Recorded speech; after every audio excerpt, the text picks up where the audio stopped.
Hello and welcome to Digi and May's anime movie review show! Woo! Whoa! The show we're replacing the Pokemon journey with because Pokemon movies got too terrible to keep watching them. And we've got a habit of sitting around watching old anime movies and occasionally having a few things to say about them. Just a couple. So why not make it into a review show? Today we're going to be talking about 4 different movies. The first of which is Chirin no Suzu, or Ringing Bell, a 1978 45-minute-long film from Sanrio, of all people. I think animated by Toei or something. Probably. It's this cutie, this little goat boy. He's so fucking cute. So I was so sad. There's like no plushies of him or anything. But... yeah, of him in either of his forms. No. I mean... That'd be really weird to have him in, like, mountain goat mode, but... So this is a movie that took us by shocking surprise, because we watched this at a time where I was trying to, like... Basically, anytime I found anything that looked cute, I was like, I want to watch it with you. Yeah. Like, let's watch cute shit. So I mean, mostly because we were getting mad stoned and wanting to watch, like, really cool, colorful, like, old-school animations. So, I see this... a movie by Sanrio. You know, this is a Sanrio character. The people who brought you Hello Kitty. They're known for character goods. Little cutie in a beautiful green field. I had seen like a 30-second chunk of the movie while scouting through films. And I was like, let's watch this because it's cute. What happened in this movie? So, there's this little lamb, and his mom gives him a bell. And the bell is supposed to, like, you know, whenever he's around... You know, mom's there, can take care of him. So they all live in, like, a little pen. Yeah. A farmer's pen. And it's terrorized by this badass wolf guy. So one night, they're all, like, tucked in the pen, and the wolf comes in and murders his mother in front of him. Yeah. Brutally. Yes. Does he murder just his mom or, like, a bunch of sheep I think friends? he murders a bunch of sheep. Yeah. And then he was going after Chirin, and then his mom, like, dives in front of him and fucking... saves his ass. Yeah. And then the rest of the movie is about this little goat boy trying to get revenge on this wolf badass. In the most bizarre way possible. Yeah. He runs away from his little pen in, like, the farmland, and he starts following the wolf around, and he's, like, begging him to train him. Yeah. So he asks the wolf to train him, a lamb, to be like a wolf so that one day he can kill him. So this movie that we literally expected to be like a cute lamb frolicking in a field. No, this movie's dark as shit, and literally nothing good happens in this movie. Oh, it's full of despair. It's like there's like so many motifs of just like small animals just dying and like the circle of life shit, and it's like like wasn't there like a bird and it was like really you remember this a lot up. better than I do. The bird honestly. was really fucked up, and Sharon's like, "Oh my god, that's terrible," and the wolf is like, "Yeah, that's life." Yeah. Well, like, because he follows this wolf around, and, like, first of all, Chirin's constantly getting the shit kicked out of him. Yeah. Like, he's constantly falling down, like, rocky ravines and stuff, or, like, just getting beat up by the wolf, who's like, go away, kid, I don't want to fucking deal with you. But then I guess Chirin shows so much spirit that the wolf does take him in, right? He trains him, right? Yeah, the wolf does take him as, like, an apprentice. Yeah. I think it's because, like, he is reminded of himself. And right. Little lamb buddy. And so Chirin grows up to be this edgy badass. He fucking, like, he starts getting, like, a tuft of hair over his eyes, kind of looks like yeah, and then he just, like, fucking evolves, like a Pokemon evolves. Yeah, literally, like, this is his first form, and by the end, he's a third stage evolution version of himself. Like, he goes from Charmander to Charizard. Like, he becomes the fucking ram. I guess it would be Go-Goat to... What does Go-Goat evolve into? Or is that the second form? Skidoo evolves into Skidoo Go-Goat. into Go-Goat. And then he evolves into fucking Ringing Bell.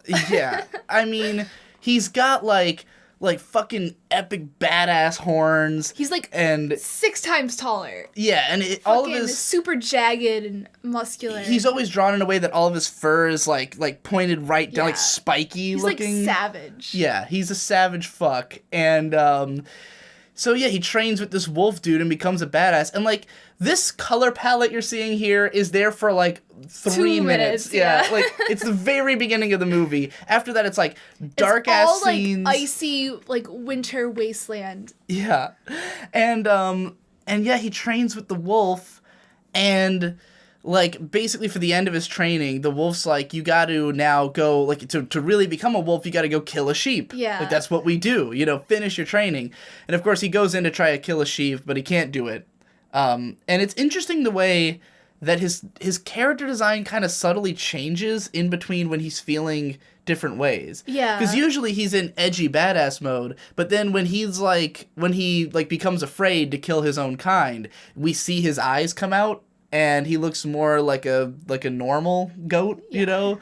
But then he fights the wolf, and I believe he kills the wolf. He does kill the wolf. And basically realizes that he has accomplished nothing by doing this, that like the wolf was his only real friend, and like he really just kind of murdered his like father figure. Yeah. And the wolf gives this epic speech after he's slain. He's like, I have trained you well, and like you've experienced all the evils in the world. The world is a shitty place. He basically tells him the world is like fucked. That is the opinion of this movie. Is like nothing good happens. This world is a terrible place where people fucking die and your life gets ruined, you know? And then afterwards he just kind of like mopes. Like Chirin's just like, "Oh god, what have I done? I've I let the fact that my mom died like turn me into this monster." Yeah. And it's cuz the sheep, after he beats the wolf, the other sheep are afraid of him. They're like, they won't go near him you're he's too a edgy. Monster. Yeah. Like... And so he just kind of like goes into a cave and cries, and that's like how it ends, right? Yeah. It ends on like a down note. Yeah. What the fuck, man? Ending. This is a Sanrio film. So what kind of inspired us to talk about this movie and to create this whole podcast was some interesting connections you found. Oh, yes. When I was younger, I was a really big fan of Ginga Negra Boshigin. It was one of my favorite anime. It's about, like, this pack dog, and they're fighting bears. And there's, like, a lot of, like, really weirdly similar, like, images things. And I was thinking that maybe, like, Ringing Bell, they were, like, inspired by Ginga Negra Boshigin. But because Ginga Negra Boshigin was a pretty major like shonen manga. Yeah, like it had won manga of like the year when it first came out, and the TV anime was pretty big in like not only Japan but also in Europe too. Yeah, it's a fairly big show. It's it's in the style of like a lot of the older like hyper masculine shonen stuff. Like, and it's animated by Toei. I think. Yeah, which I think this is also. So it's in the realm of like a Fist of the North Star or something with like. Fucking dogs. Yeah. The dogs all have huge fucking pecs too. It's like really. Oh weird. yeah, they're fucking muscle beasts. Yeah. And they, like it's literally about like this cycle of violence with these dogs trying to kill this bear. Yeah, that has like for generations and generations has just been like tormenting like the dogs and their people and shit. So like it's all about getting revenge. Basically. And you've got like the main character Geen is like a young dog at the start who has to train to fight the bear, right? Like in much the same way. Yeah. His father, but it's kind of like a secret that it's his father, is like the leader of the wild dogs who are on a mission to kill the bear, Akakabuto. Yeah. And so I thought it was very similar because like the main pack dog was very similar to the wolf.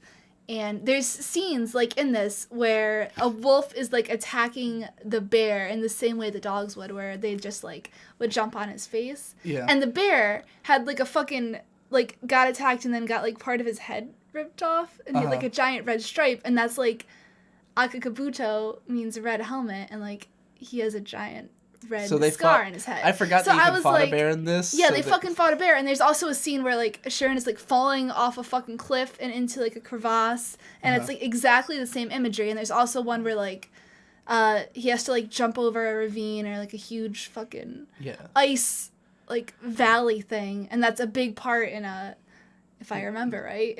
Fucking Gin.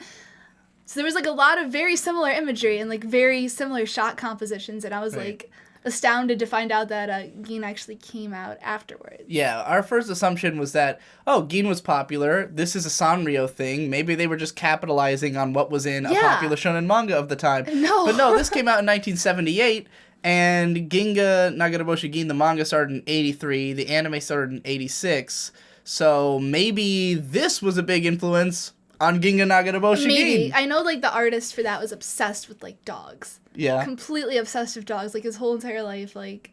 All he drew was dogs. Yeah, so I assume that he watched but this like 'cause it has really a wolf muscular dogs. That's an interest. You know, I never think of things that way, but when you put it like that, like the reason you watched Ginga Nagaraboshi Gin is that you're obsessed with animal violence. Oh, yes. So you were a big fan of the Warriors book series, Warrior Cats. Warrior Cats, like Redwall, Watership Down, all the fucking... Yeah, you just liked watching animals fight each other. And so, well, I just like violence and like gore in general. But like, particularly that was, like, when animals are involved, yes. especially as a kid. Yeah. Which is why you liked this movie a lot. You definitely enjoyed Shiin no Suzu. And when you put it that way, like, yeah, if the author of Nagaraboshi Gin probably has the same kinds of tastes, he probably likes animal violence, so of course he would have seen this fucking movie. And yeah, maybe it was an influence on him. I don't know, maybe it's the same guy. Maybe we didn't do enough research. I looked up the author guy, and I don't think there was any any kind of I do think they're both obvious I connection. think this was Toei though. And Yeah, I think they made the anime, right. so maybe that's why some of the imagery is so similar. That's what I'm thinking. Have you read the manga at all of Nagaraboshi Gin? I tried to, but like it's not. All not the good. translations I found were shitty. Like it was released in English, but like the only way to get it was like through a fucking app. There was an app of each like chapter, and I was Weird. like, no. How long ago was that? Probably like 5 or 6 years ago. I So haven't. it might be out there by now. Oh, probably. I haven't had any like strong desire to go back. So what would you score Ringing Bell? Oh, I as a think movie? I gave it like an 8.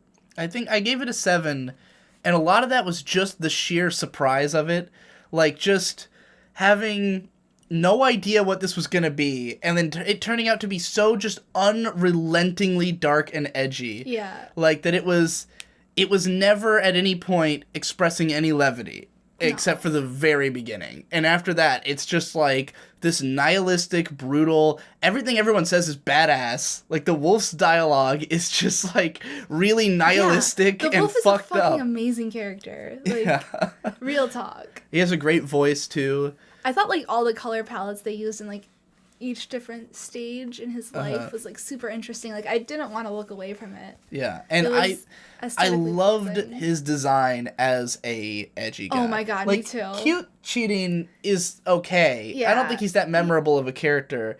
Edgy cheating His is face awesome. is kind of weird. He kind of reminds me of like Thomas the Train. Thomas the with, like, Tank Engine. Whatever. Yeah. Yeah. With like a sheep body. It's kind of grotesque and awesome. Older cheating, the first time they show him like standing on the rocks all like fucking edgelord Oh my God, and he shit. looks so cool. Yeah. It was that was why I tried to recommend this to Ben Saint, because I felt like that was something he would draw. Like a Yeah. character he would come up with. Probably. It's that brand of like really cool edginess. Like I would recommend this to like fans of edgy Pokemon stories, you know, because that's what it feels like. It Definitely. feels like an edgy Definitely. Pokemon story. If you like but yeah. animal violence, this is a must-see. Animal violence, or if you just like cool 70s movies. I know a lot of people seem to have seen this as children, and I think this is probably one of those that never really came to the US but did come to other countries, because I got a few people from like Europe telling me, oh wow, you watched Ringing Bell? Yeah, like, it's really you know. interesting, like, what gets released over there, especially in, like, the 70s and 80s. Yeah. Because it's always, like, completely different stuff than what in, like, the Than what we West we're got, used yeah. to. So anyway, that's enough about that movie. Let's talk about Golgo 13. Oh, fuck yes! Queen Bee. So this was one we watched because, like, we were moving away from our let's watch all the cute stuff phase and into our let's watch some edgy, cool, Yeah. violent shit. And so Golgo 13 is a classic manga series that's still going. It's been going since the fucking 70s, maybe even the 60s. I don't remember. It's been going for fucking ever. That's what's important. And it's about this guy Golgo, who's got really big eyebrows, and he very rarely speaks. And he's a sniper, and he's like an assassin, and his thing is that like if he gets a job, he will complete it. No matter what. He will complete the job. Now he might stretch the parameters of like when and where he kills a person so that more of the narrative can play out. He might get them pregnant before he murders them. Yeah. But he still killed them. Yeah. So he did his job. And kind of what's special, again. One of the special things about Golgo 13 is that it's been going for so long, and it's very political, that like it has kind of chronicled lots of different political things that were going on at different points in history. Yeah. Like it's been going for so long. Where was it that you saw it called historical fiction?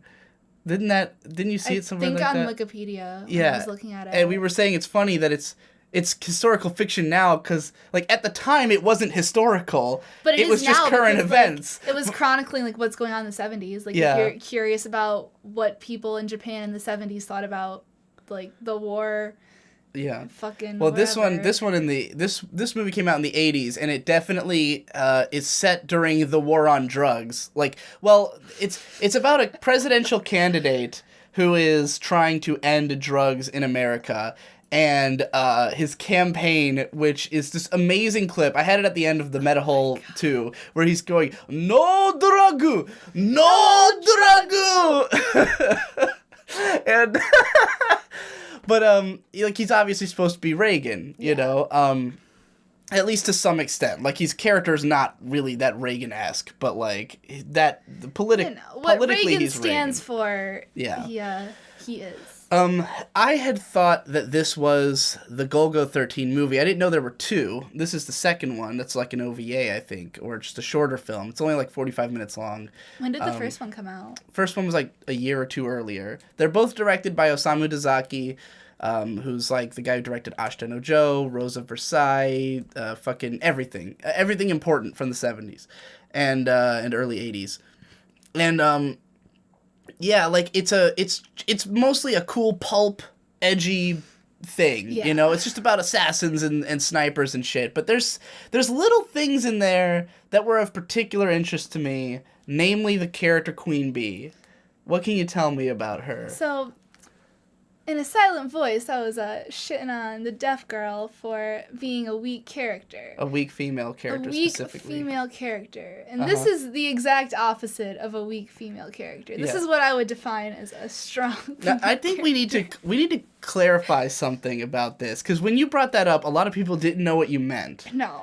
When you say strong or weak, you mean that in a very literal sense of the words. Yes. You don't mean strongly written. I don't mean like character. how it's written or like how relatable said character is. I mean like I'm looking at it from being a female and trying to like relate to or make connections with someone. Like someone who you could possibly look up to or like, you know, stand by their decisions or respect. Yeah. So in A Silent Voice, you ultimately felt that she, by letting characters sort of walk all over her, she was not someone you could support in the way that she acted. I got frustrated with a lot of like the scenes that she was in and a lot of the things that she was doing, and that was weak-minded female character. And that's just like something that kind of like upsets me, but not really. Like I realize that those things exist, but not that it's it hard upsets for you me so to, much like, as that you can't relate to it. It's harder for me to like a character when like they have flaws like that. Yeah. So what's up with this girl, Queen Bee? What makes her such a strong female character? Because I fucking love this character, and I feel like we could have a really, like, I know you don't care, but like if I had a feminist sitting next to me, we could have a really interesting debate about whether this character is feminist or the total opposite of that.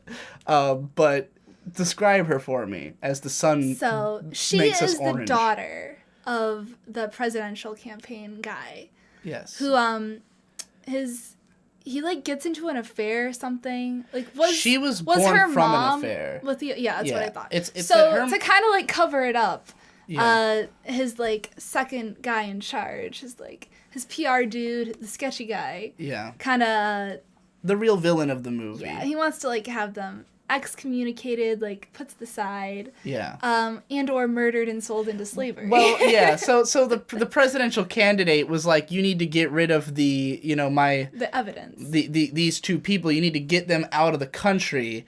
But his right-hand man, who just manipulates him on everything, like he keeps his eyes shut and like doesn't tell him what's really going on because he wants to protect his innocence. Yeah. And like make him think that everything that's going on is like what he wants when really this guy's pulling the strings.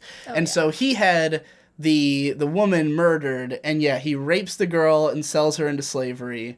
But she's come back as a terrorist with the intentions of killing her father. Yeah. That's what she's out to do, and she's got this whole terrorist ring in like Vietnam or something. Where the fuck I think were it's they? Vietnam. Like, it definitely is supposed to look like Vietnam as portrayed in a Vietnam War film. Yeah. I don't know if it... No, it was Cambodia, Cambodia? right? Oh, yeah, it was. Yeah, it was in Cambodia, but it looks like a Vietnam War movie.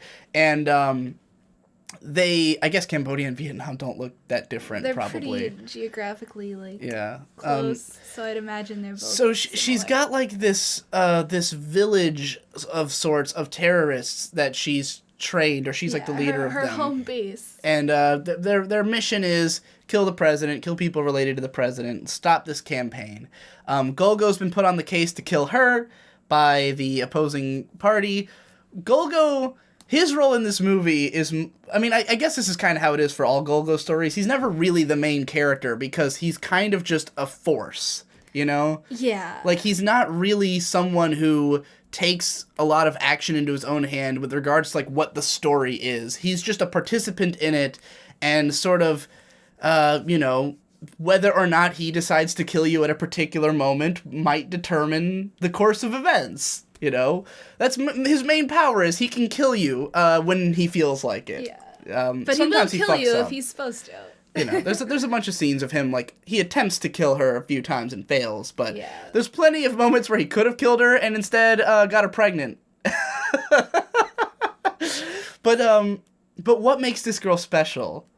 Tell me about what makes her such an interesting character. Oh, she has built a child army of all of the children she has had with, like, the male officers and the terrorist organization she's in. Yeah. So she, like, will make connections with people by fucking them and, like, having them fall in love with her and bear their children and then raise those children to kill the president. But she doesn't do this out of, like... Out of hate. No, she, like... She just really loves fucking people and having kids. Yeah, it's beautiful. I don't know how she maintains the body she does when she's had, like, 25 kids. She's probably started to have kids, like, when she was, like... young. As soon as she could, because she was, like... Yeah, it's implied she's got a lot of kids. I think they said she was, like, 27. She's in her late 20s. You can have a kid once every 9 months, right? She had, like, 6 or 7 kids. Yeah. So, like... She's having at least a kid a year for the last 7 years. And how has she been doing all the other shit she does while having all these kids? How much terrorism has she done pregnant? We're not going to question the logic of this movie, but she's such an interesting character. Because, like, when she talks about... Because we see her fucking, like, 80 times in this movie. Yeah. There's a lot of sex in this. For a 45-minute movie, we watch a lot of this girl fucking guys. There's probably, like, 8 minutes of sex. Yeah, and but like her reasoning is like basically she wants to like give something back to these people that she feels a connection with. Like she feels a sense of community with these men who she's worked with and like who fight at her side and stuff. Yeah. And like she feels like an intense passion, like a sexual passion from that sense of community. Mm-hmm. Like, oh, you helped me do a mission, so I'm gonna, have sex with you and I want to bear your children as like a mark of what we've had together or something. Yeah.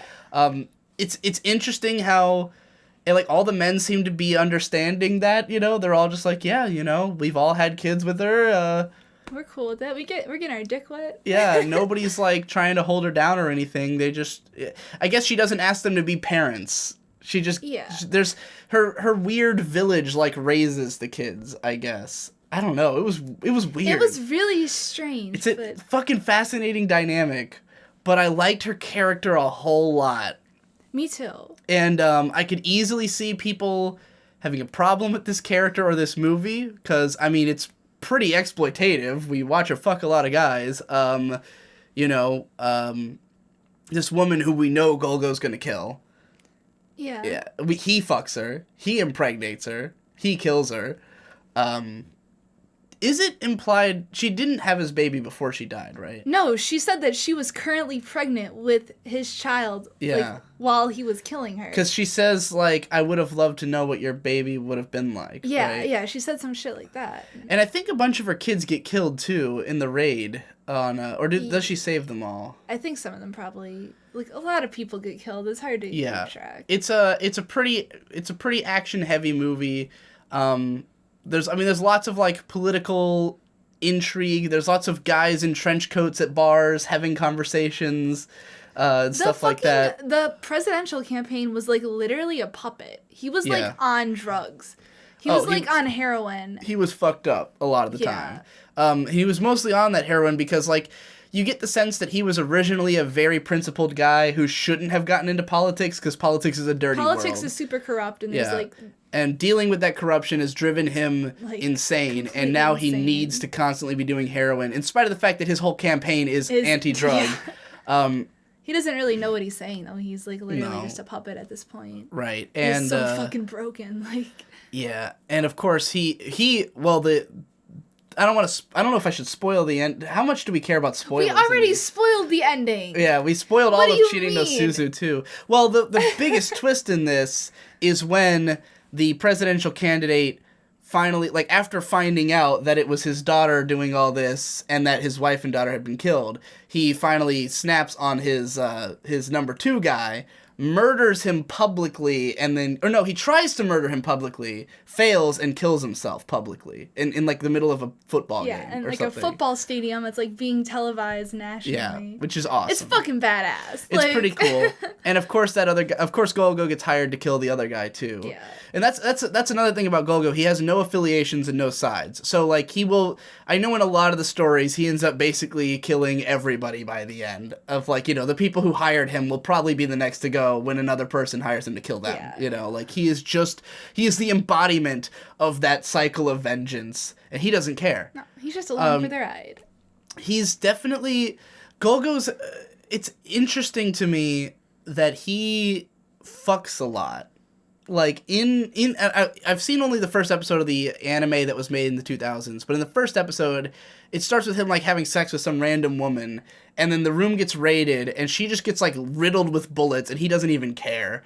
And, like, in this movie, he fucks this girl just because, and then kills her anyways. You never really get a sense of whether or not he is trying to help her.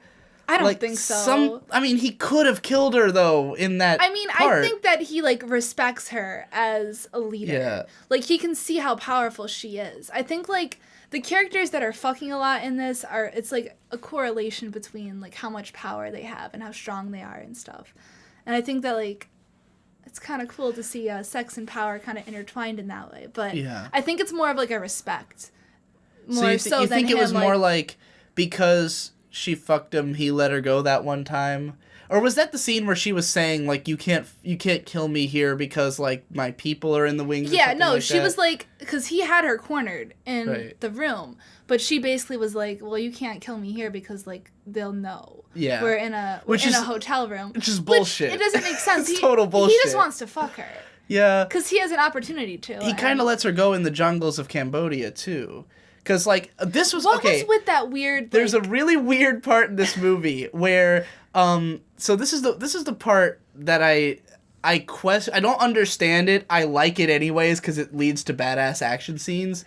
God, this lighting is fucking weird. Yeah. We look like we're in some kind of trippy fucking slasher movie. There's a part where they introduce this PTSD soldier guy who I guess had fought in Nam. I'm wondering if he had been a character, like... in Golgo? Like a reoccurring character. Because they spend a lot of time, like, building up to him, like, showing... He's, like, playing piano madly in a house or something. And then the like, this government dude comes up to him and is like... kind of the opposite there. There are, like, a lot of holes. Like, they did... Oh, there are holes. They definitely, like, did explain who he was, like, for a new viewer, but I kind of got the sense that he had, like, been an established character. I don't think they'd kill an established character in I the think movie. they would, like... I don't know. I'd have to read Golgo. I didn't get that sense, though. I just got the sense he was a fucking weird plot element because they wanted to have, like, a cool guy to fight. Yeah. But then... So, basically, this guy is hired because I guess they think that Golgo's not... Like, they're worried he might not get the job done or something, so they also hire this guy to go kill the girl. They really want her dead. Yeah. Like, they need And assurance this that guy- she's going to be dead soon. This guy brings, like, a whole paramilitary troop into Cambodia with all these helicopters and shit, like raids the village. Yeah. It's basically a scene from Rambo. I've only seen Rambo 4, but this is like a scene from Rambo 4, where like all these helicopters storm in, they're murdering everybody in the village, and it's like just one crazy sadistic dude. The weird part about this scene is that Golgo fights him. Like, Golgo shows up, and he fights with the villagers against the other guys. But why? They're all trying to kill the girl. Because the PTSD guy was, like, murdering innocent-ish people. Does like, Golgo want to stop him for that reason? I don't know Like, necessarily it is for that reason, but, like, he was causing so much unnecessary harm, and I think, like, it's more of a pride thing. Like, I was under the assumption Golgo just, like... doesn't want anybody else to take his kill. Yeah, no, I definitely had that impression. Like, it's a pride thing. Like, they never this is established his case. that, though. Why didn't they say something? I don't know. All it would take is one line of Golgo being, like, or someone saying, like, oh, you can't put another guy in the same case as Golgo. He'll kill that guy. Like, he wants to be he has to kill them himself or else it's not good. Like, something like that. Because Golgo spends a lot of time in this scene killing this dude's military guys and this dude. Like, they have a huge fight. And meanwhile, he just lets the girl get away. But then he kills her later when it's more plot appropriate. Yeah, it's definitely more plot appropriate. But they have to have somebody die.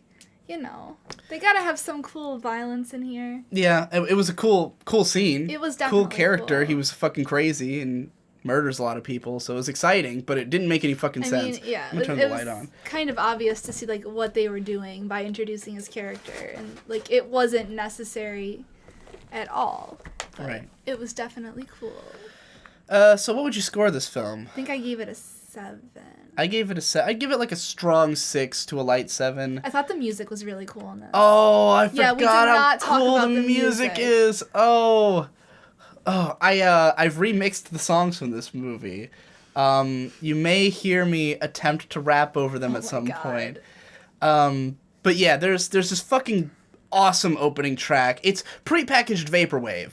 Like, it's what vaporwave is trying to sound like, except it was that because it was the 80s. Yeah. You know?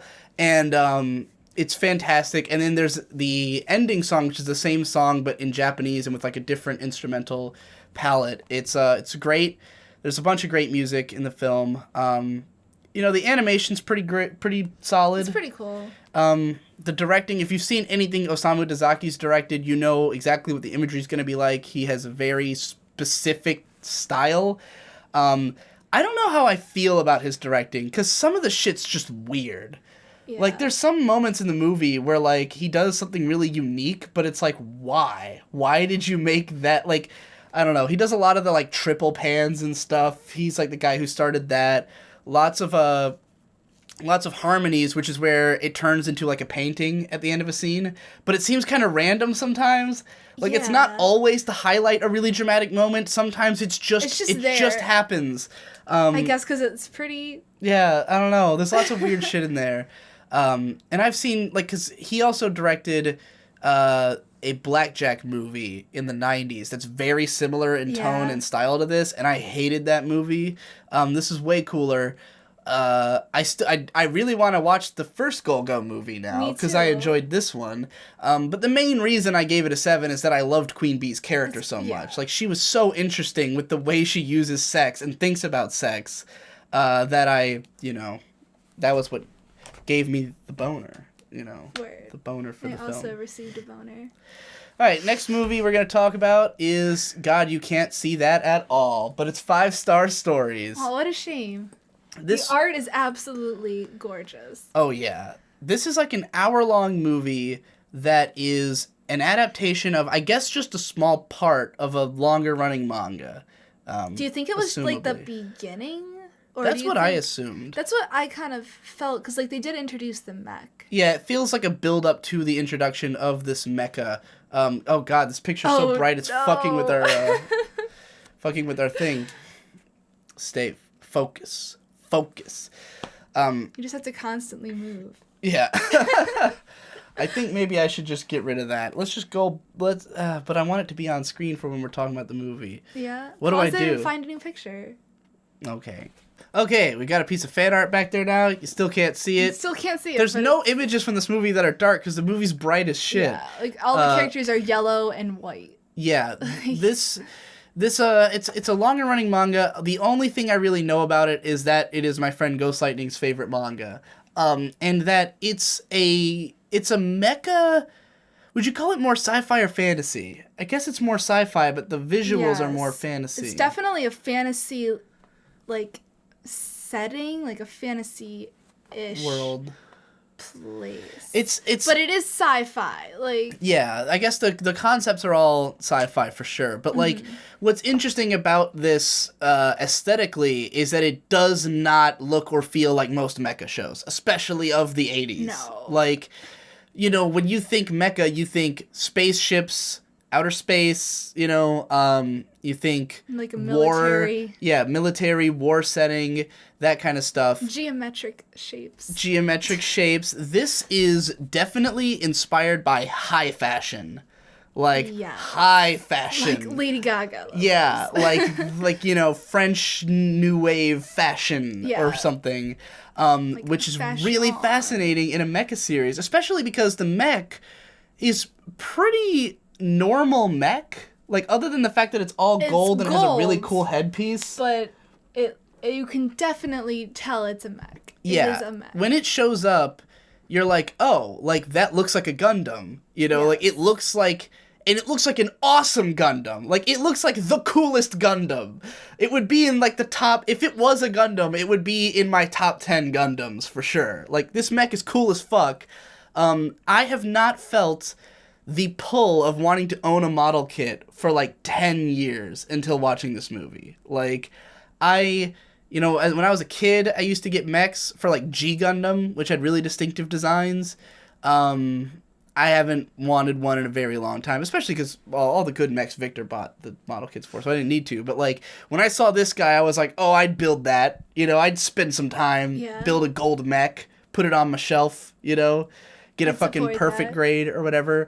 But, yeah, it's a beautiful, beautiful mecha. But, like, the characters in this and their fashion... First of all, highly androgynous designs. Yes. Like, the main guy, you cannot tell. No. And that's important to the story. It's not just...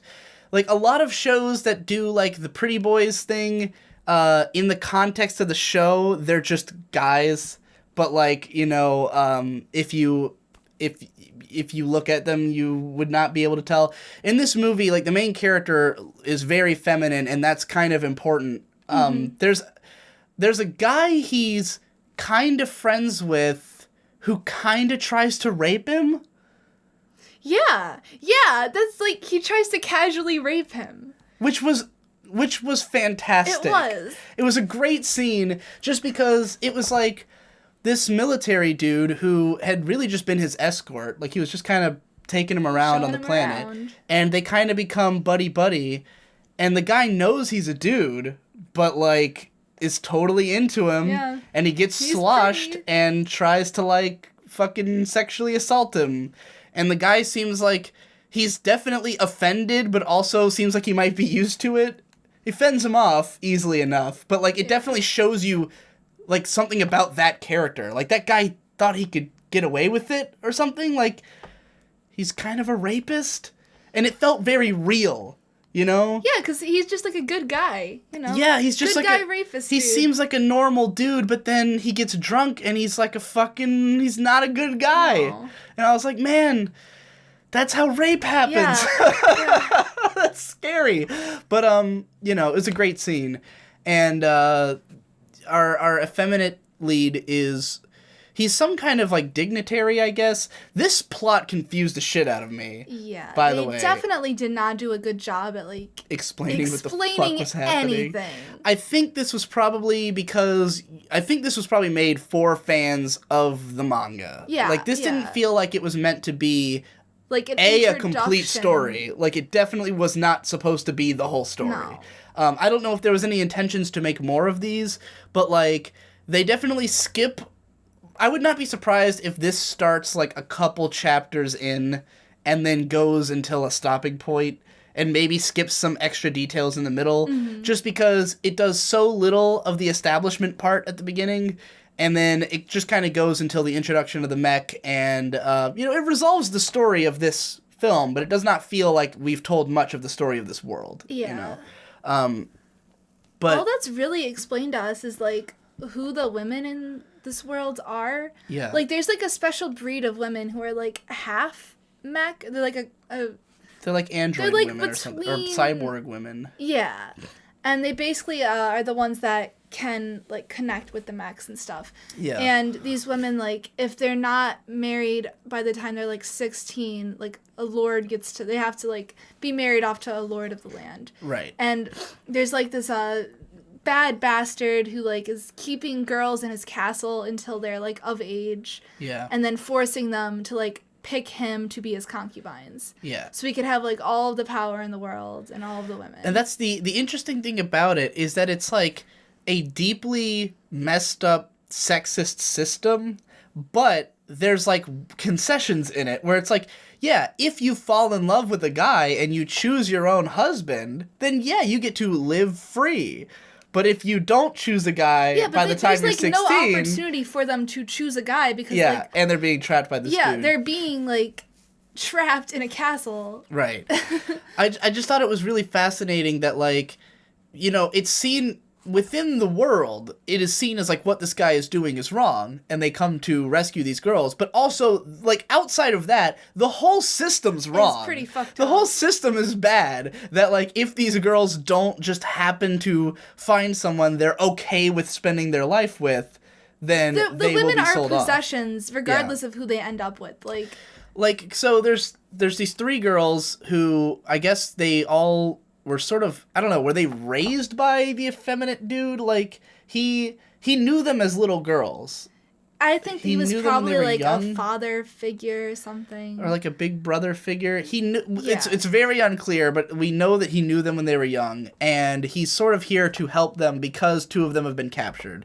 The third one, I think she was just off somewhere. I don't remember what she was doing. Wasn't she with, like, the evil guy who, like, had... made her into Frankenstein at, like, the very beginning?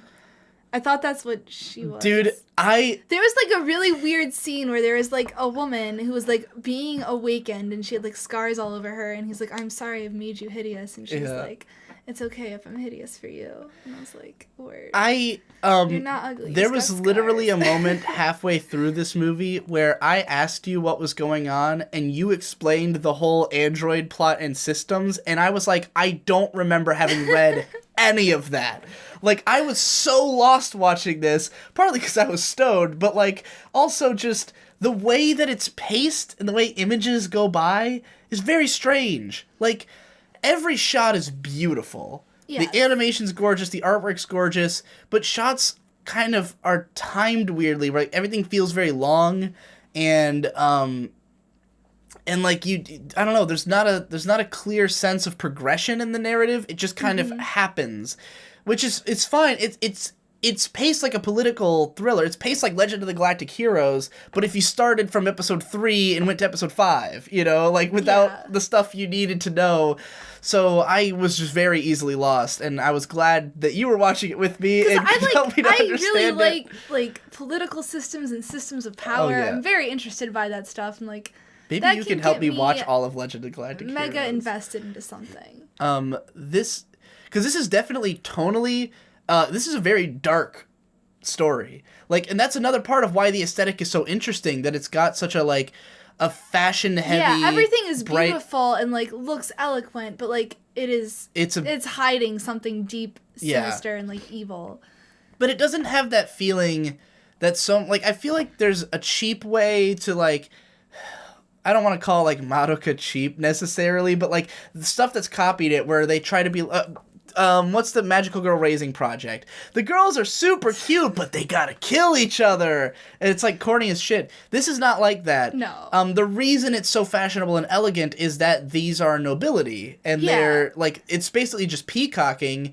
It's just that the way, like most generic fantasy will just put them in like, you know, classic Western attire, like, oh, the king's wearing like 8 robes, and you're just like, okay. I've seen that. In this, the Cool. characters just look like exquisite and like really interesting. Everyone's got shoulder pads that go like 10 times the size of their head. This was like such a great way to like set a culture and to set a setting. Oh yeah, it was fashion's like really cool as cool. fuck. And Because it's like nothing I've ever seen before, but it does borrow a lot from like you know, French freaky shit. yeah, But what is French freaky shit? I would definitely pay to see Lady Gaga wear all of these outfits. Yeah. I would go to a tour of her if she was if doing a 5-star stories tour, you know, because it's all shit she'd wear. Oh yeah. And of course, everyone's fucking beautiful. The character designs are gorgeous, very Clamp-esque. You know, everyone's tall and lanky and, like, long, beautiful faces, gorgeously detailed eyes, long eyelashes, you know, cool hairstyles and stuff, long legs, slender. Everyone's beautiful. Indeed. And yeah, I guess the plot is basically just that there's this bad dude who's trying to force these girls to marry him. They don't wanna. One of them gets out by going to another noble, like one who she's okay with, I guess. Yeah, he rescues her though. Yeah, he like rescues her from the king's castle. She just like kind of breaks out though, right? She was the one who did like a mad dash to the other guys. It's basically like there's 2 castles in the same town. Did she even know him, or was she just like so eager to not be married to like the king? I got the impression that she liked that guy, but it wasn't like a true love thing. It's more like this is a good person. Yeah. I will accept him being my guy. Yeah, you know? that's the kind of feeling I got. Yeah, and so she, like, there's this scene of basically, like, her leaving one dude's castle and just hauling ass across town to the other dude's castle and being like, we gotta get married before that guy fucks me. And he's like, done, you know? And then the other girl is... It seems like she's in love with the main character guy. Main character guy is kind of undecided about whether he loves her because he's got, like, a hangover of a past relationship or something. Yeah. And also, like the ghost of his past lover comes to him at times, but it's actually like another girl, like literally wearing a disguise and tricking him. Wasn't that a thing? What the fuck was that about? I don't even know. There's so much stuff. I don't even know. Both of us really want to read this manga. Yeah, I would love to read this. Like after watching this, I was like, "Fuck, this is so cool." It's like ongoing now. Is it? Yeah, it took like right. a hiatus, and then like in 2010, I think it like came how back. the fuck is that a thing? That's how could that be fucking possible? Dope. It's not in English, of course, but I know there's got to be fan translations for sure. because Ghostlight News read it, but oh my god, I'd love to go out for an art book of this. And I know this was something that like had some attention on it in the 80s, but like I don't think it was ever a mass. Like I've only heard about it from like big mecha fans, and there was one point, I have this New Type magazine from like 2006 that has an advertisement for, like the cover art is a mech clearly designed by the 5-Star Stories guy. And like there's a whole feature about some new anime project that he was heavily involved with. It just never happened. oh, Like, the magazine is this whole thing sad. about, like, oh, we're making this movie. And I'm like, this movie never came out. What the fuck are you talking about? so sad. So maybe that's why he hasn't worked on another thing Yeah. since then. His last thing fell through. I don't know. But, yeah.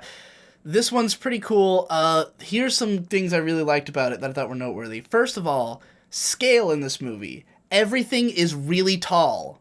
Like, they've gone out of their way to frame things to make them look tall. For instance, like, you'll see windows but never see the top of the windows. Yeah. So you'll see like a long, thin window that just goes up off the screen. And it makes it feel like every room is 90 feet tall. Or it'll have like super wide angle shots where you'll see like a tiny person and like this huge building behind them. Or like the mechs look fucking huge. They look so fucking big. The people look fucking huge. It's like great. there's the opening scene when the main character gets picked up by the military guy. It's in like this giant desert rover machine that just seems to be like a car. Like, everything's tall, and they've gone to such great lengths to make it feel that way, and just makes it visually really interesting. Then there's the violence. Oh my god, I forgot about that. Yeah! Oh, that's great. This movie has great. the coolest violence. It's like the most artistic, beautiful way to dice someone up. Everything's super elegant. Like, there's not a whole lot of violence, but when it happens, it's sudden. You do not expect it. And very brutal. Yeah. But, like, beautiful. Like, the first time, it's just a dude getting his arm cut off. And it's like, this dude's about to shoot somebody, and then you just see, like, a flash of light go up, and then his arm just, like, spiral through the air, like, gorgeously. And you're like, whoa! Yeah! And then later, there's a part where they're, like, doing their big escape, and he, like, chops a guy in fucking thirds and shit. Like, but people it's, like, get artistic. diced. Like, it's, like a swirl. Yeah. And, like, it's just... It feels like the sword floats through the air. It's in like really graceful. Like a windy bimby, you know? It was fucking amazing. Yeah, the violence was, like... I'm generally a fan of violence, but only when it's, like cool. You know? Not so much when it's like, oh, look how gory this is. Like, oh, we're gonna shove this violence in your face. When it's like, swoosh, like artistry. Yeah. Like, look at this thing I just pulled off. I'm a big fan of, like, using it in extreme moderation. Yeah. Like, when you do not expect it, when it does not fit the tone at all. And it's just, like that first scene where the guy fucking gets amputated. It's like... I did not even think that the show would do that. But the way it did it, like, just took me aback. It's like, wow. It was cool. Because there should be violence in it. Because it's a dark political thriller, you know, but, like, it's handled very gracefully. It is not a film that is, like, for an 80s, this feels very different from any other 80s movie. Mm-hmm. Because even though it has the violence and the sci-fi, it very deliberately does not try to be shock jockey kind of thing. Like, we watched a movie we're not going to review on here, The Guyver, the first Guyver anime movie, which is pretty bad and corny. Yeah. And that one's goal is to be shocking and violent. Like, that's all it does, is it's a bunch of monsters killing each other with huge blood sprays going all the way through the air. I mean, which was cool.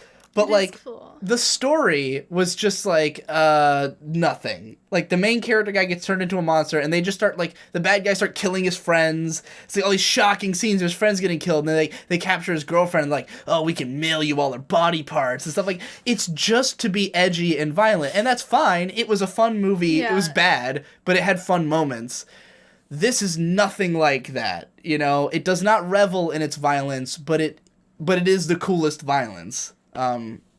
So yeah, I give this movie a 7 out of 10 because I don't understand it and it feels incomplete. It feels like the first chapter of a bigger story, but I want to read that bigger story for sure. I think I gave it an 8. Yeah. I don't remember. It's beautiful and elegant. I gave it a 7 or an 8. But yeah, that fucking scene where that guy gets diced up. My favorite scene, though, I totally forgot about that until you were talking about yours, was when it was like the gold mech versus whatever other mech. Oh, and yeah. The evil mech was, like, shooting its, like, death laser.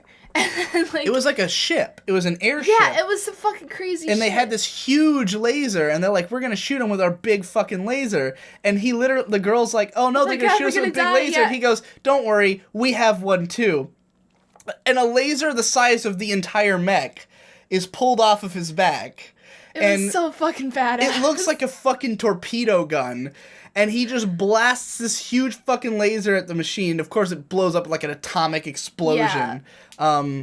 It was pretty epic. It was so dope. Yeah, I really liked it. I just loved how nonchalantly he was like, don't worry, we have our own. Yeah. And I was like, of course. I will say, like, out of the like, I kind of feel I almost want to say that this is an 8, and really like, Chinen no Suzu and Golgo are more like strong 6. You know, like 6.8. Like, it's still a 7 on my Mal because I can't communicate nuance in the scores, but like, they're like good movies that I probably wouldn't watch again.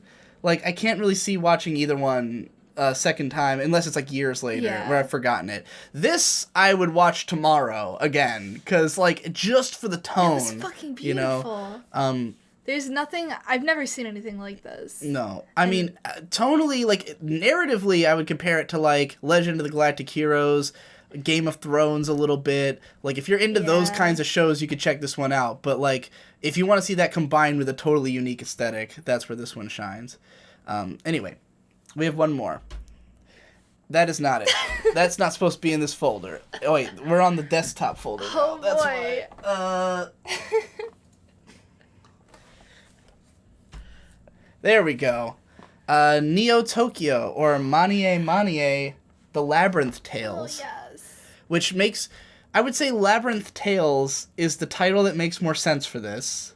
Neo Tokyo is what they called it when they brought it to the US because it's one of them... It was produced by Katsuhiro Otomo, who created Akira. This is from before the Akira movie even came out, I think. I think it's from 87, 89, something like that. Late 80s. But it's produced by Katsuhiro Otomo. He directed one of the shorts. In Akira, the city is Neo Tokyo. So obviously they were just like trying to get Akira fans to watch this. But it's not that similar to Akira. No. This is an art house film. 3 art house shorts.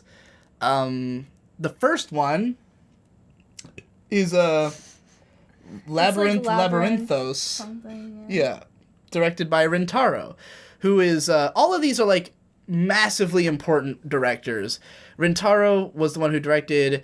He first was known for Galaxy Express 999. He directed X 1999, which is a movie that I grew up on and was a big fan of. He directed Metropolis, which I also really like. Both of those are movies that are not exactly critically acclaimed, but I like them both. Which, after watching this, I was like... I need to watch all of Rintaro's movies. Like, first of all, I need to rewatch the ones I've seen before, because even though they have been critically not beloved, I remember liking them a lot. Yeah. And second of all, what was another big Rintaro movie? He's done a lot of like really big movies in the past, but he directs the first short in this, which is just the most like purely art house nonsense one. And probably my favorite. Your favorite? What do you think? It's my second favorite. Okay. What did you like about it? I really loved, like, the circus element to it. Really? Because that's my least favorite aspect of it. So I'm curious, what did you like about the circus element? I really am into that. Yeah, the circus? It was freaky and it was cool. And I loved, like, all the cool characters and shit that they can create from, like, a circus setting. Okay. It reminded me a lot of, like, Midori without, like... I haven't seen girl Midori. Aspect of it. Yeah. We need to watch that. We do need to watch Midori. Because, like... I'm surprised it's not on my list. It should be on was your it an fucking OVA? art house. No. It was created by one guy. He made it himself. Right. Because, like, he's a fucking psychopath. But it's a fucking classic. Well, first of all, I love the design of the main girl in this. She's like... She is. She's like this sort of simplistic...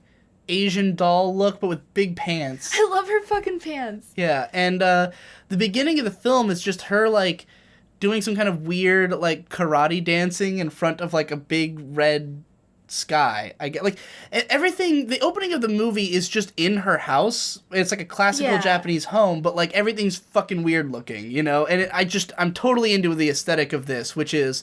strong, bold, single color stuff, which I'm a huge fan of. Akiyuki Shinbo is a big perpetrator of that aesthetic, and I've been a fan of his forever. You know, when you get the just right color, and the whole frame is just that color, or like a sharp contrast of two colors. Yeah, I'm the a big fan contrast, of like, that. there's like that red color right there. Yeah. I don't know, you can't even see it. But It's a lot of red and blue that contrast, fucking which I'm a red fan is, of. like, fucking phenomenal. I hate teal and orange. I love red and blue. Yeah, I'm not a big fan of teal and orange either. But yeah, so everything's very striking, and the girl is just kind of like, she's really just playing around in her house with her cat, but everything's weird and off kilter. Like her mom's like chopping onions, and she's sitting in the cupboard under the sink With like lipstick. playing with the lipstick that's like lighting up. Yeah, it's so freaky. Just like I love her character because the way her body is, it's like inhuman but awesome. Like her legs are too long. Yeah. And like the way she's sitting under the table, it's like it's magical. Like her legs are going all the way up past her head kind of thing. Fucking She it's great. She's just kind of playing around with her cat, and then they get sucked into a mirror, and they find this clown guy who is a surprisingly not obnoxious clown. I don't know He's about still you. creepy. I didn't find him that creepy because he had such a nice didn't? face. He looked like Well, he what looked he helpful. was doing was creepy. Like Yeah, there was sure. like evil spirits and shit coming out of the alley. But he seemed like a nice clown. I would not have followed the cloud. I would have gone back. I would not follow anyone down the weird Ed, Edd and Eddy alleyways. They go through the mirror and they end up in this alley where it's like basically just, like a fence made of like individual planks of wood on each side. And it immediately occurred to me, I have never seen that outside of Ed, Edd and Eddy. And like, I'm wondering if that was a common way that sidewalks were at a time. Like, were neighborhoods built that way at one point where you'd have...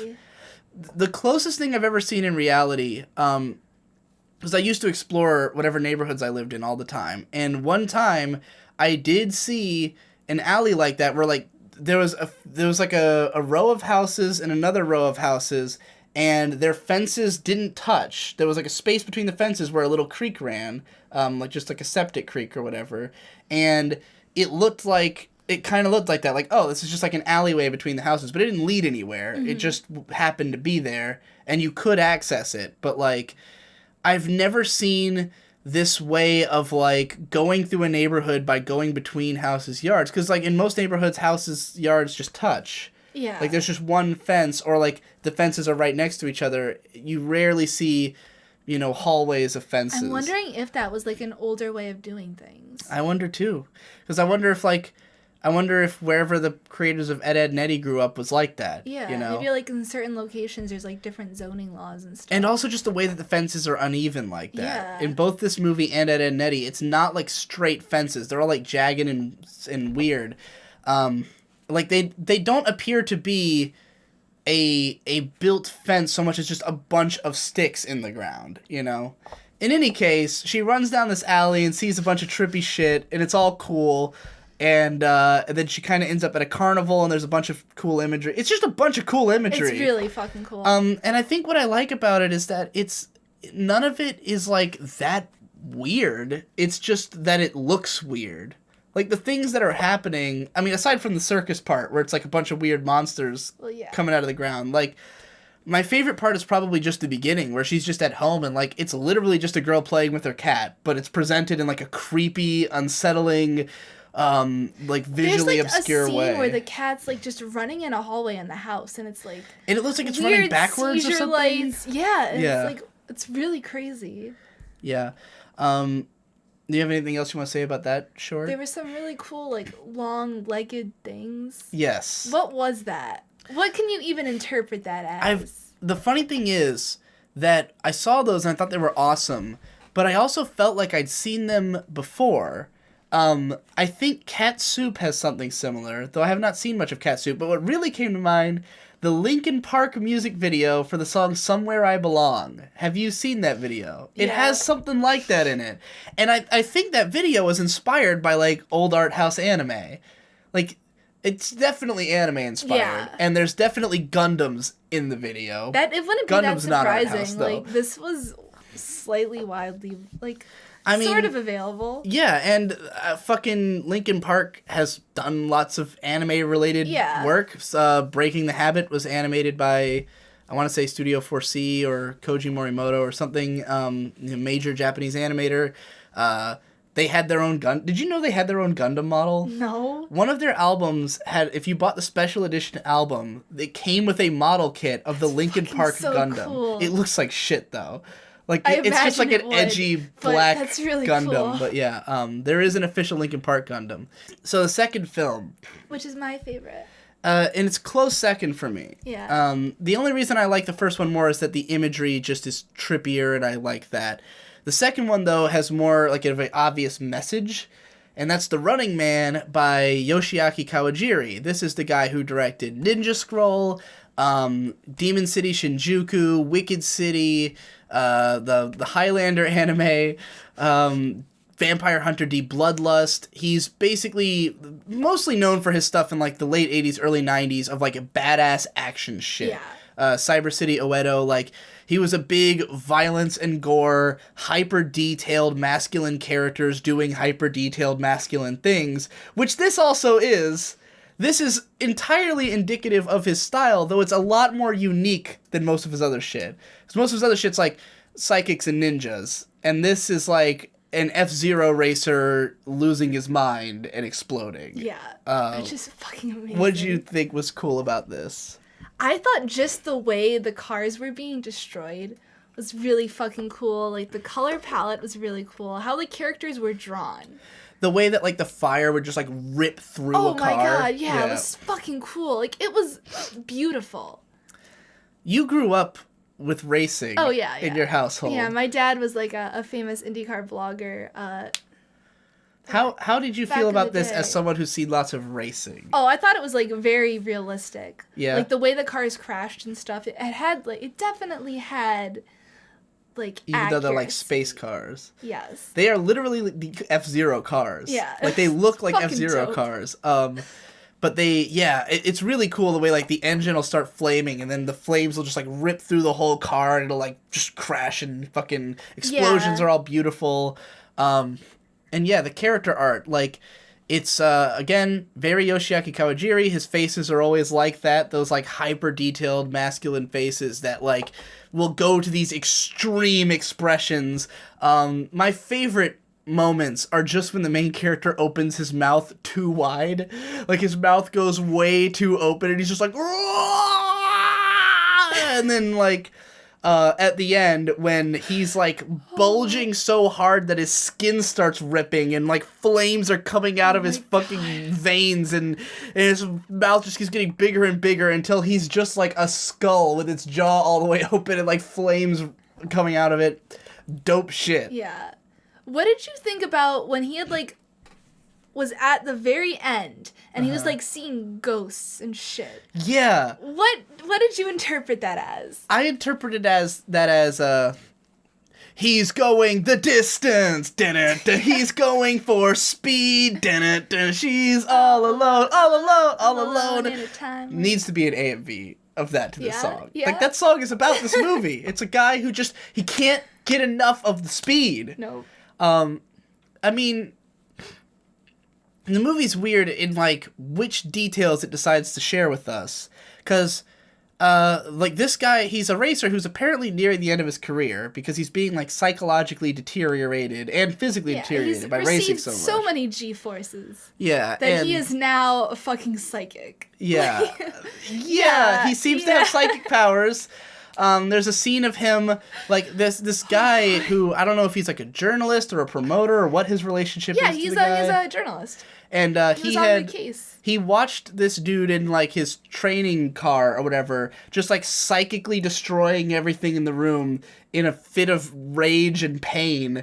And, like, his thing is that he just kind of, like, murders like, it's a blood sport, and he just kind of kills everybody else and wins. Yeah. And then kills himself. Yeah.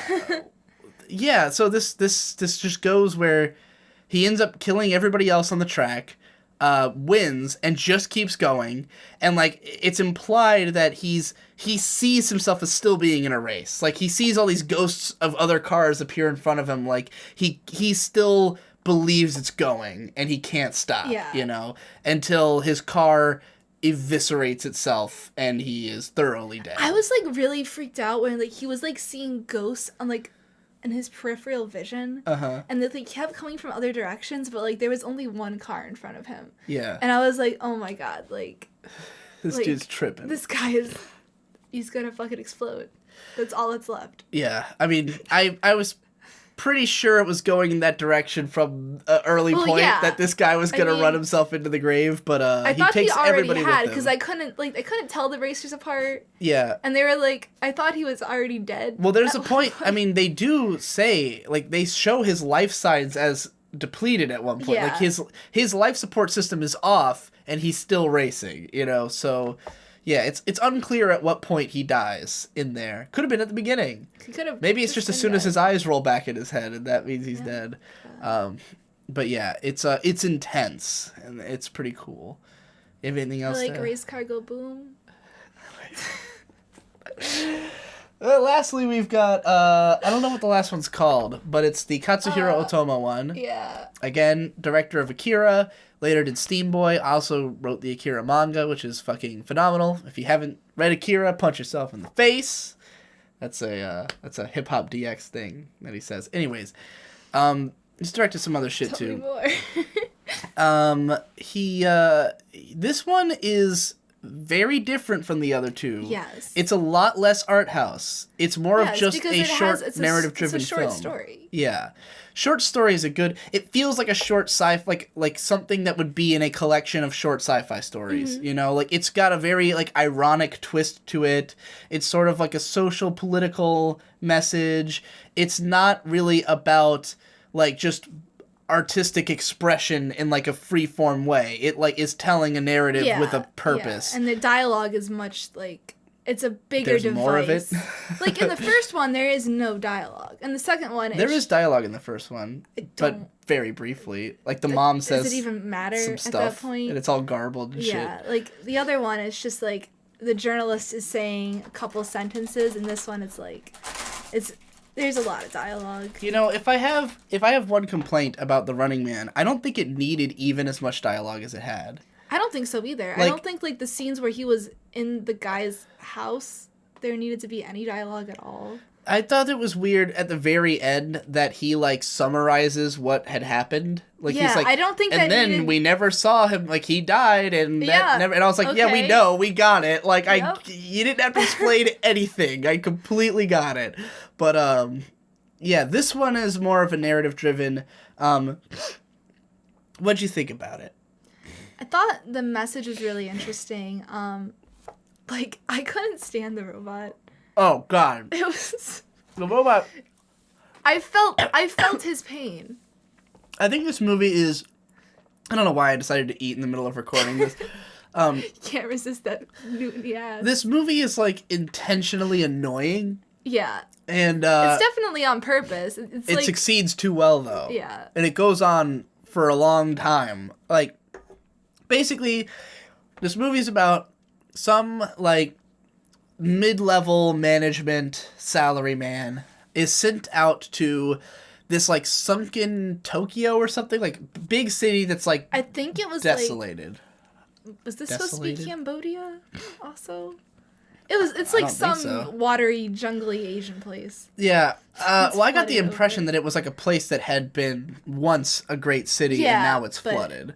Like, I got the impression it was, like, post-apocalyptic Tokyo or something. It definitely used to be inhabited because there's, like, giant neon fucking signs and, like, buildings and stuff. Yeah, it's, like, some underwater place that I guess and this is in a future where robots do all of, like, the work in shit. And this guy's been sent out to go tell them to stop construction on some big project that's going on. They're like, the government has changed, and we no longer want this project. So he goes there to try and stop it, but it's being run by robots who've lost their minds, and all they think is, like, this project needs to be finished. Like, we have to meet the deadline. That's the only thing that matters. We have to finish this deadline. But, like, the robot that he has to communicate with is, like, broken down and, like, barely able to move, and it speaks really slowly, and it's so fucking obnoxious. Yeah. Obviously on purpose. And the guy is just, like, this bullheaded numbskull who, like, he can't reason with it because he doesn't know how to communicate. No. He's just like he's just a manager. Like, to me, he was the portrait of every asshole manager who just wants you to meet the demands of what the company is saying, but is not considering your humanity or who you are. Now, in this case, they are literal robots, but, like, it's obviously a metaphor. Because, like, the robots keep insisting, like, no, we have to meet the deadline. Like, this is our job. We have to do this. Like, you can't tell us to stop. This is all we have, you know? And the guy's like, management says you gotta stop. You guys gotta stop. You guys aren't listening to me, you know? It's like he doesn't seem to realize until it's too late that he is way overpowered in this scenario. Yeah. That these robots have control. I don't think he realizes it until, the robot guy says, anything you say is an obstacle to our mission. And yeah. Like, well, he says that like a few times. I think this dude doesn't. There's one time where like he completely shuts him off. Like, yeah. He is completely like invalidated. This dude, he's with no override. And of course, the thing is, this guy, even though he doesn't know how to do, like, he doesn't know how to get them to stop, he can't leave until he gets them to stop. No. So he's also operating on the same kind of deadline. He just kind of gets trapped there and loses his mind. Like, the robots keep feeding him, like, bolts and stuff, like, treating him more and more. Progressively worse. It is sludge at first, and then it is just bolts. Yeah, and the guy's, like, losing his mind. So finally, he snaps, he kills the robot, and goes to go destroy the system, only for we hear on the news that the old government is back in power, and they want the project running again. And now this guy is going to be the problem child who's gone and fucked it up, and it just kind of ends there. Yeah. And, yeah, I mean, I would say, while I don't know exactly what the comment it's making is, but it is clearly a comment. Managers suck. Just on all levels. Yeah, like that, or just the irony of these situations of people being treated like robots, of the lack of humanity that comes in projects of this scale, of, like, you know, just viewing people who work for you as just a robot you could tell when or when not to work, you know? And, like, turns out even robots to have some will of their own in this scenario. I think they're mostly robots for metaphorical reasons. Yeah, yeah. But, the one thing that, like, really confused me is when he first got to the location, and he, like, kind of throws his suitcase in the robot's arms, and the robot's like, who are you? I need identification. But the robot's, like, following him and is, like, going to go put his shit in his room regardless. Yeah. Like, why is it doing that? I don't know. I was, like, confused. It's a very weirdly, like, weird written, take on robots. Short all around. Yeah. Like, it took a while to really get where it was going and what the point was, and because the characters are so insufferable, it makes it, like, but even the guy is pretty fucking insufferable. Oh, yeah. He looks insufferable, he sounds insufferable. Yeah. And also the animation's kind of awkward in this. Yeah. Everything's very stiff, and it was funny because early on there's a scene where, his suitcase gets knocked over, he's picking up all this stuff out of his suitcase, and, I've seen that cut before in a video about a famous panel from a convention about Sakuga. Have you ever seen the Sakuga panel? No. It's a lot of people, that's how they discovered the term Sakuga and the idea of it, is that there was this panel recording where they were explaining that, like, you know, there's more advanced animation that's, like, just more fluid, more detailed, you know, and they were explaining how typical Japanese animation works, how you draw the keyframes and then you do in-betweens on those keyframes. And they used this movie as an example of, like, that to an extreme, where the character moves at, like, very angular points. Like, you see him, like, lean down, and then you see him reach, and then you see him pull back, and it's like, it really is just, like, taking straight shots between the different keyframes, which makes it feel like moving manga, kind of, you know? And, It's pretty awkward, and it's funny, though, because the other two aren't like that at all. Yeah. Like, the other shorts are, especially the first one, is, like, totally freeform Sakuga experimental animation, whereas this one's, like, so keyframe heavy as to be strange. I don't know if that's just Otomo's directing style of the time or what, but it's a little awkward, and I also thought it went on longer than it needed to. Like, it seems like, because it's kind of supposed to be a comedy. It's like a dark comedy, but the joke is evident immediately and then is hammered on for like 15 minutes. This is the longest of the three. Like, the first two are 10 minutes each. This one's 20 minutes. It feels very long, and by the time you get to the end, it's just kind of like, oh, finally we're doing what was obviously going to happen, Yep. you know? Do you have any closing comments on this one? And this one, No. it's I. Tired of talking about movies? Are you? I am. I'm tired. What would you score this? Do you want to score them individually or as a whole? On Mal, I think I gave it an 8, but I can score them each individually because I think that's more appropriate because Okay. they all have their own like unique style and narrative, and Right. they're each done by a different person. The first one, I would give that a solid 8. The second one, I'd also give it an 8, Yeah. higher 8. This one, I would give probably a 7.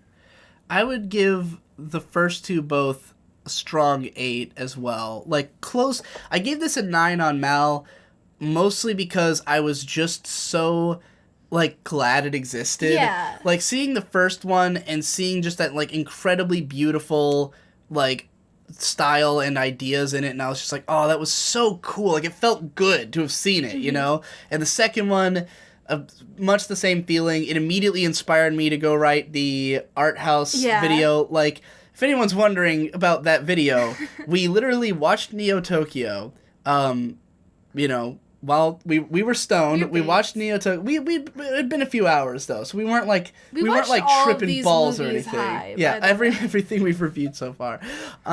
But we watched Neo Tokyo. We walked outside. I had a cigarette, and I said some stuff where I was like, you know, now that I think about it, like, the appeal of art house is kind of like this, and you were like, yeah, sure.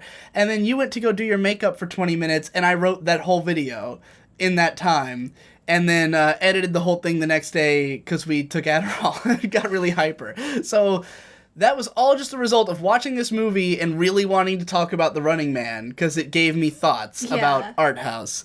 So, like, in that sense, I was greatly appreciative of this movie.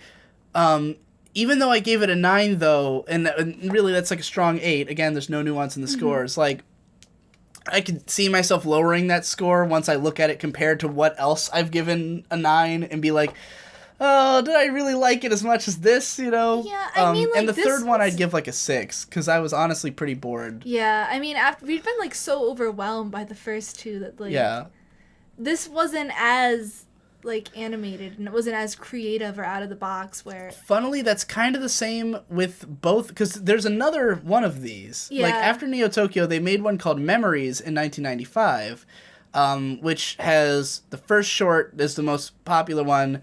It was known for being written by Satoshi Kon. It wasn't directed by him, but like, people usually sort of package it into his filmography. The second one by Tensai Okamura, which I like a lot, and the third one by Katsuhiro Otomo. And again, in that one, the Otomo one's kind of like, just like a little weird and off kilter. You're like, okay, that one's, it's a neat idea, I guess, but I wasn't so into it, you know? yeah. But yeah, well, that's it, I guess. That's it for the first episode of Digi and May Review Anime Movies. I don't know if this will be weekly or bi-weekly. Depends on how many movies we watch that we want to comment on. This is not all the anime movies we've watched recently. These is over the course of the last month or so. Just whichever ones I thought we'd have things to say about. The most interesting ones. Yeah. Also, we might do episodes that aren't an hour and a half long. They might I didn't know just how be, long like, it would a take movie. to cover these 4, you know, so. Because it had been so long since we've seen a bunch of them, like, there was no way to predict how much we would have to say I was about. scared we wouldn't have much to say about Ringing Bell because it's been so long since we watched it. and But then you remembered it way better than I did. I was, like, blown away because, like, there were so many, like, parallels to Ginga Negra Boshingin where I was like, there has to be some relation to one another. Like, there's no reason the bear would have a red fucking thing on his head. Unless that's, like, a common thing in Japanese lore. I have no idea. But I wouldn't fucking know. Oh yeah, I forgot to mention that May and I are doing some commentaries on some old movies sometimes, if you want to maybe. see the Guyvers. Yeah, we watched The Guyver and recorded a commentary on it, which is only on Patreon, because I wasn't sure if it was going to be good or not. People seem to enjoy it. Maybe we'll release one publicly at some point. I don't think we'll do them that often, but if you want to watch us commentate on an hour-long Guyver watch movie. Me go bananas talking about atomic bombs as a motif in an anime.